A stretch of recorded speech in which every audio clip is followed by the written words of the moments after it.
Continuing on from the last episode, we're going to be mixing the various components that make up the percussion.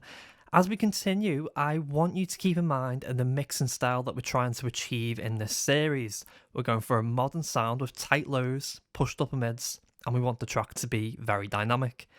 Keeping the start and vision in mind is important because it's going to guide you when you're making decisions with EQ, compression, saturation, and even the tonal shape of things like reverbs and delays. We're going to start with the barrel drum, which I hope I'm saying correctly. Let's start with some EQ.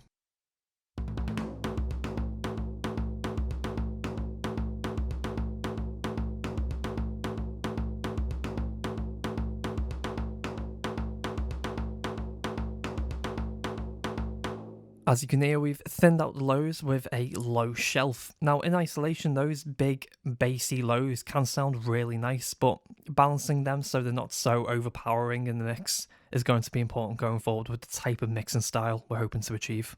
To compound the effect of the low shelf, we've also boosted the upper mids and treble frequencies. The effect is that the drum now sounds lighter and more aggressive, and the transience of the initial attack is now more present. And last but not least, we are softening up the top end with a low pass filter. We want a pushed upper mid treble, but we don't want harsh and brittle. It always helps to check against a reference track to ensure you're not pushing too hard. And next up, we are adding some saturation and compression in the virtual mix rack. We have two trimmers on the in and out, just helping us gain stage into our saturators. Let's take a listen.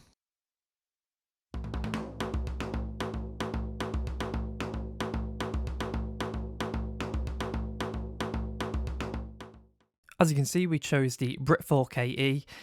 We chose this purely because it's what we used on our mix bus. I did say that I would just default to that, but in this case you can really hear it adds some nice presence and punch to the initial attack of each hit.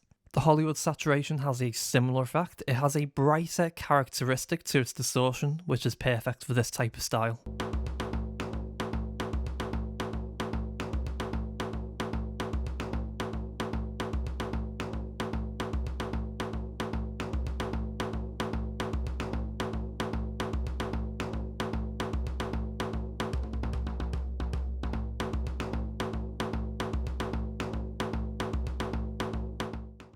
For the compressor, the medium slow attack with a fast release is just shaping the transient so we get a nice snap on each hit. We're not going too crazy here with the amount of compression either, we're just using enough to even out the dynamic while also shaping the attack to be clear in the mix. Let's do some ABs to show the change altogether. First we'll show in solo and then in context with the rest of the mix.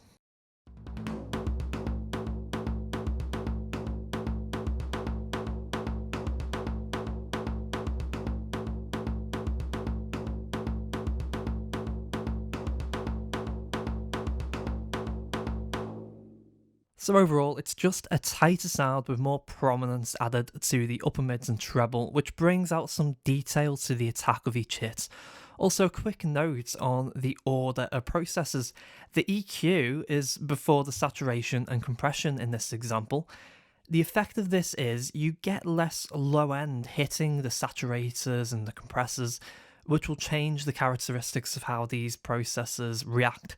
It essentially means the processors after the EQ will pay more attention to the higher frequencies in the signal, so the compressor won't overreact to these low frequencies and you won't get as much distortion in the lows from the saturators. Now let's take a listen in the context of the mix.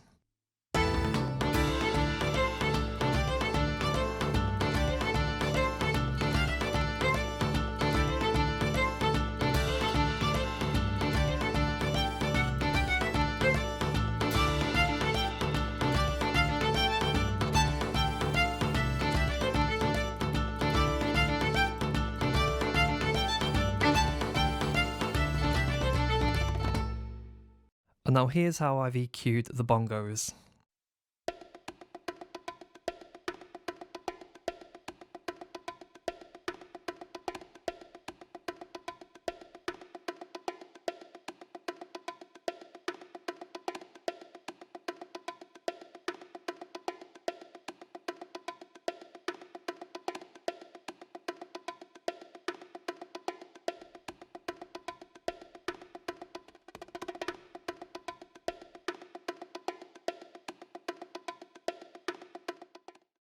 So you can see here we're just cleaning up the bottom. Basically every instrument that isn't a bass or a kick drum will tend to have excess non-musical frequencies in the lows. Now these will add up and eat up into a little headroom bit by bit, so unless you do have some sort of use for it, I personally just high pass it out. Now I don't want to spread the idea of mindlessly high passing everything that isn't a bass guitar or a kick drum, so I've got a little example I want to share with you. There was a score in a movie I was watching in the cinema that utilised a guitar solo, and it was over these war drums. It was like an action scene. Now the guitar was EQ'd to overemphasize the extreme lows. So through the cinema speakers, it sounded really cool. It had the effect of making each pick sound like a huge moment because it would thump with each pick basically. So the point is, sometimes it's useful, but in this instance, I'll be getting rid of anything that isn't musical from the low end to keep it clean and also make sure we don't waste any headroom. Getting back to what I've done with the EQ on the bongos, I brought some of the mids forward where I thought I'd like to hear more punch of each hit. And also in keeping with our mix style, I've added some treble at around 5k, which is bringing out some more attack like we did with the Balron drum. And then finally, we're low passing to smooth out any excess clicky highs.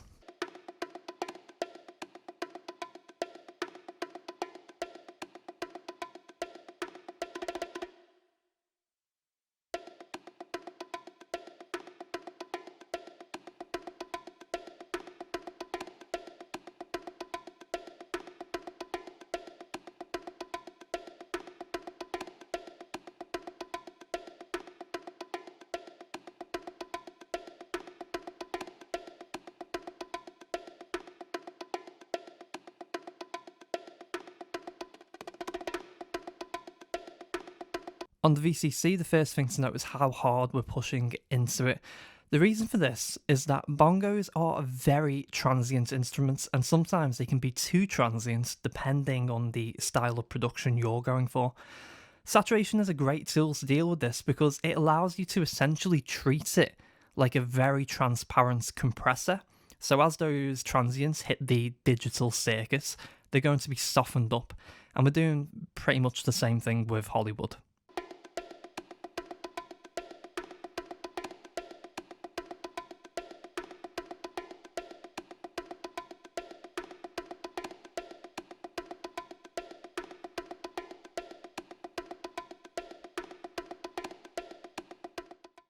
We're just shaving some more transients away here using the 401. We have a ratio of 10 and a fast attack and release, just making the needle twitch on some of those harder hits. And now for the custom opto, which is going to bring the sound of the bongos more up front so we can hear its detail in a dense mix. In terms of settings, we're looking at a ratio of around 4, a medium slow release, and we're driving the peak reduction, so we're bouncing around minus 3 dB gain reduction. And for the tone knob, we have that set to warm, and we're using a little hotter than 100% on the little small dial to the left of the tone knob.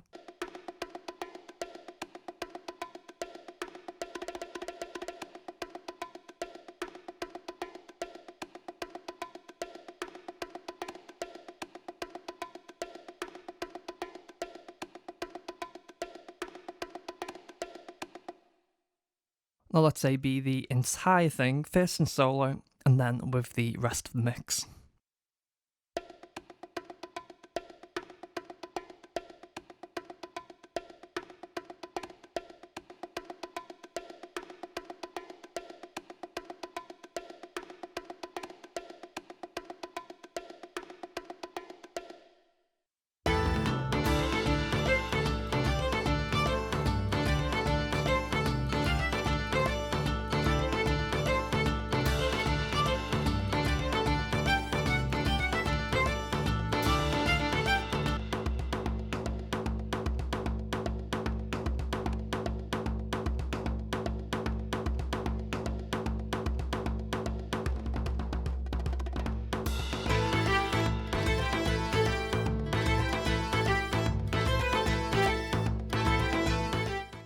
So we are getting some extra gain here, which I know I should correct for, but you can clearly hear the change. It's a much more upfront sound, which is going to help it continue to be heard in some of the more denser sections of the composition.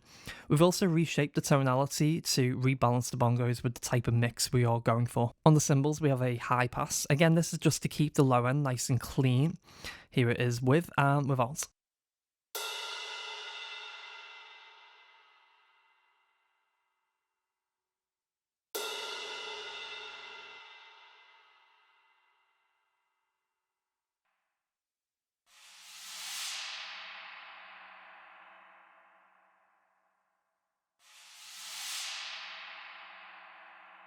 So we are getting rid of some of that information, which I don't think this mix needs, to be honest. I don't tend to like to think like that when I EQ, but in this case I'm essentially saying the cymbals place in this mix is above 500 Hz. Here is the snare with no processing.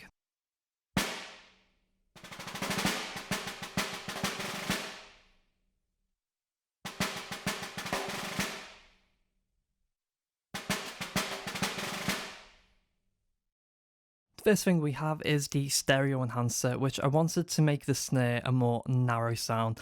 I have discussed this earlier on in the series, but to recap, it essentially gives the snare more positional definition. Originally, the snare was fairly wide, and it makes it hard to pinpoint exactly where in the stereo image the snare is coming from, which is not a quality that I like in my mix personally. Here I just used the stereo enhancer to lower the width.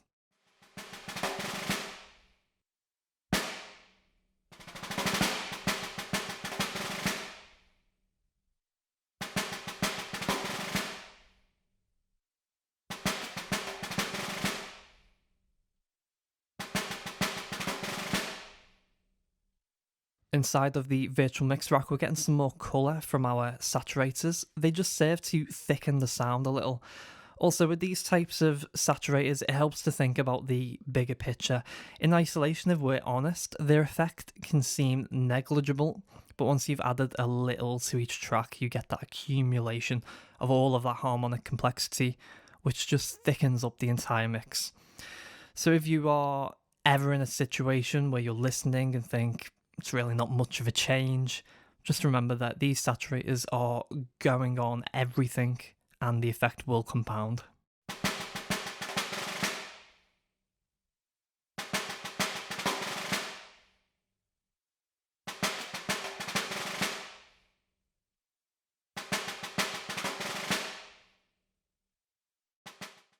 For the custom series EQ, we've set up a little bandpass on the top and bottom. We're just cleaning up the bottom and smoothing out the top of those. We're also doing something I don't usually do. I'm actually taking away some body from the snare by attenuating the 200Hz band. As someone who has worked a lot with rock and pop, it came as a surprise when I felt the need to do that, because that's actually something I'll usually boost and bring out more. But in the context of the mix, keeping the weight of the snare controlled help it blend with the mix better. Then we have two boosts at 7K and 10K. These both go hand in hand to bring forward some of that attack and also add some air.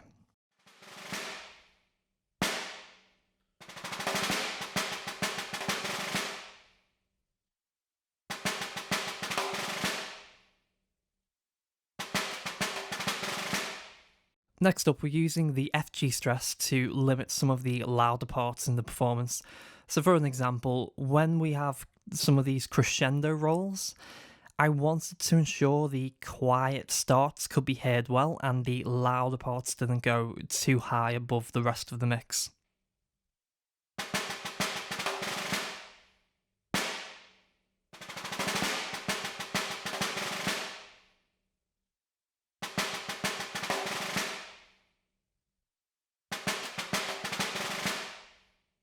With the 401, we're doing a similar trick to what we did with the bongos. We're just making the compressor twitch on some of the loudest parts in the performance. We're using a fast attack and release and a ratio of 10, so we're essentially using it like a limiter.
After listening to the AB, for me, the positionality is much more defined because of the stereo enhancer, and also it's blending much better into the mix now. The next thing for us to look at is our orchestral percussion hits.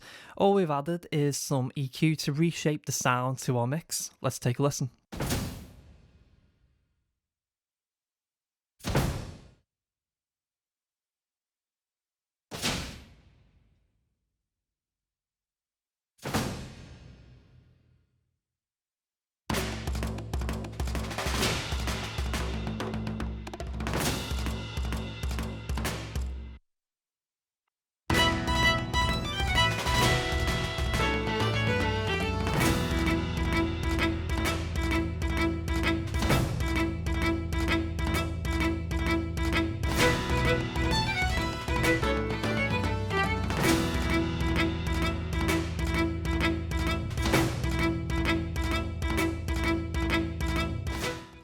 As you can hear, we've thinned out the sound a lot.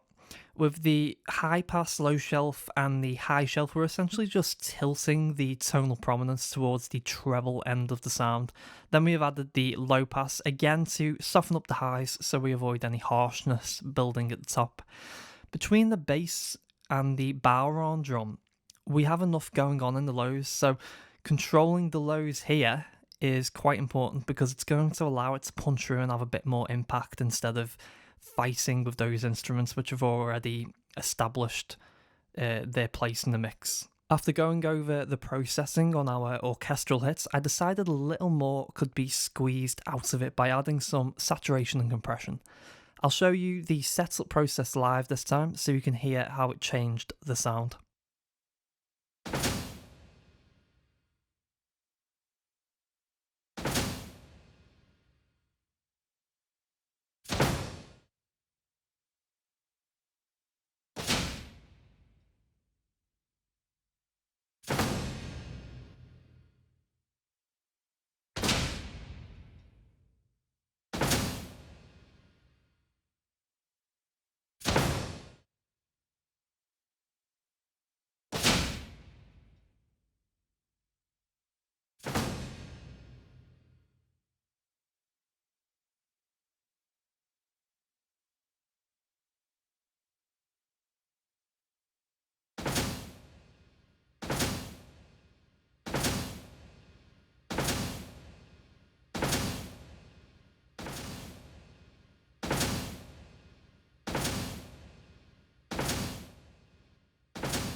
For me, the saturation rounds out the sound overall by introducing those new harmonics. It's also tucking in the initial attack a little bit, which brings us to the FG stress, where we're going to be adding some of that point back into the attack by using a slow attack setting.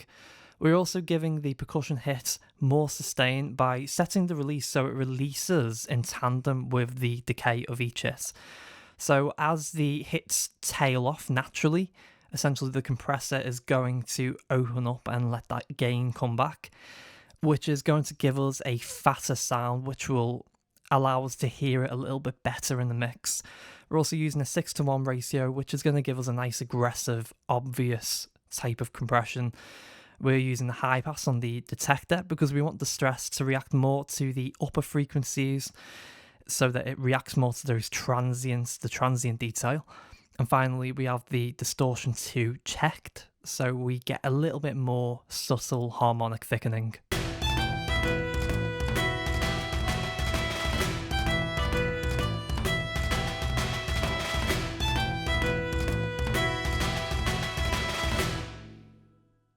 I was just touching up some levels there, but yeah, I think the orchestral hits just sit much better with the rest of the percussion now, and also working nicely with the mix as a whole. Now, we've been doing a lot of tonal shaping in this episode, where we're essentially trying to impose that modern mixing style onto this track.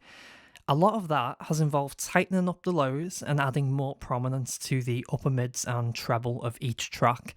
Now, as we do this, the perspective changes and decisions we made earlier on need rebalancing to the new sound that we've sculpted. Here's an example. Let's take a listen to our lead group stem, which we processed in a previous episode.